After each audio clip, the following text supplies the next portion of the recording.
महर्षि वाल्मीकि जी की कथा। वाल्मीकि जी का जन्म आश्विन पूर्णिमा को हुआ था। महर्षि वाल्मीकि जी का पहले का नाम रत्नाकर था। इनका जन्म पवित्र ब्राह्मण कुल में हुआ था, किंतु डाकुओं के संसर्ग में रहने के कारण ये लूटपाट और हत्याएं करने लगे और यही इनकी आजीविका का साधन बन गया। इन्हें जो भी मार्ग में मिल जाता ये उसकी संपत्ति लूट लिया करते थे। एक दिन इनकी मुलाकात देवर्षि नारद से हुई।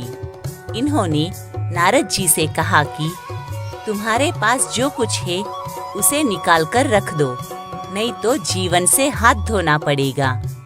तब देवर्षि नारद ने कहा कि मेरे पास इस वीणा और वस्त्र के अतिरिक्त है ही क्या। तुम लेना चाहो तो इन्हें ले सकते हो, लेकिन तुम यह क्रूर कर्म करके भयंकर पाप क्यों करते हो। देवर्षि की कोमल वाणी सुनकर वाल्मीकि जी का कठोर हृदय कुछ द्रवित हुआ। तब उन्होंने कहा कि भगवन, मेरी आजीविका का यही साधन है। इसके द्वारा मैं अपने परिवार का भरण पोषण करता हूँ। तब देवर्षि बोले कि तुम जाकर पहले अपने परिवार वालों से पूछ आओ कि वे तुम्हारे द्वारा केवल भरण पोषण के अधिकारी है या तुम्हारे पाप कर्मों में भी हिस्सा बटाएंगे। और देवर्षि नारद ने कहा कि तुम विश्वास करो कि तुम्हारे लौटने तक हम कहीं नहीं जाएंगे। इतने पर भी यदि तुम्हें विश्वास न हो तो मुझे इस पेड़ से बांध दो। देवर्षि को पेड़ से बांधकर वाल्मीकि अपने घर गए। वहां पर उन्होंने बारी बारी से अपने कुटुंबियों से पूछा कि तुम लोग मेरे पापों में भी हिस्सा लोगे या मुझसे केवल भरण पोषण ही चाहते हो। तब सभी ने एक स्वर में कहा कि हमारा भरण पोषण तुम्हारा कर्तव्य है। तुम कैसे धन लाते हो यह तो तुम्हारे सोचने का विषय है। हम तुम्हारे पापों के हिस्सेदार नहीं बनेंगे।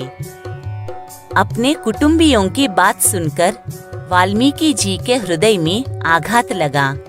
उनके ज्ञान नेत्र खुल गए। उन्होंने जल्दी से जंगल में जाकर देवर्षि के बंधन खोले और विलाप करते हुए उनके चरणों में पड़ गए। उस रुदन में गहरा पश्चाताप था। नारद जी ने उन्हें धैर्य बंधाया और राम नाम के जप का उपदेश दिया, किंतु पूर्वकृत भयंकर पापों के कारण उनसे राम नाम का उच्चारण नहीं हो पाया। तदनंतर नारद जी ने सोच समझकर उनसे मरा मरा जपने के लिए कहा।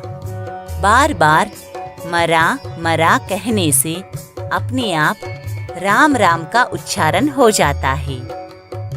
नारद जी का उपदेश प्राप्त करके वाल्मीकि नाम जप में निमग्न हो गए। हजारों वर्षों तक नाम जप की प्रबल निष्ठा ने उनके संपूर्ण पापों को धो दिया।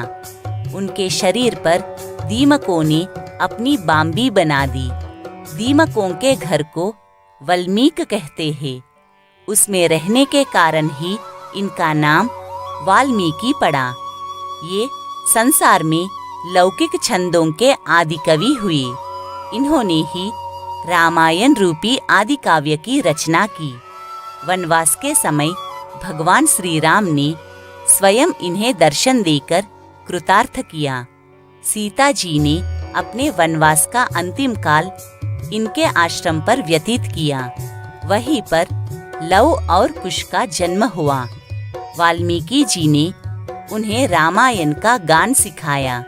इस प्रकार नाम जप और सत्संग के प्रभाव से वाल्मीकि डाकू से ब्रह्मर्षि हो गए।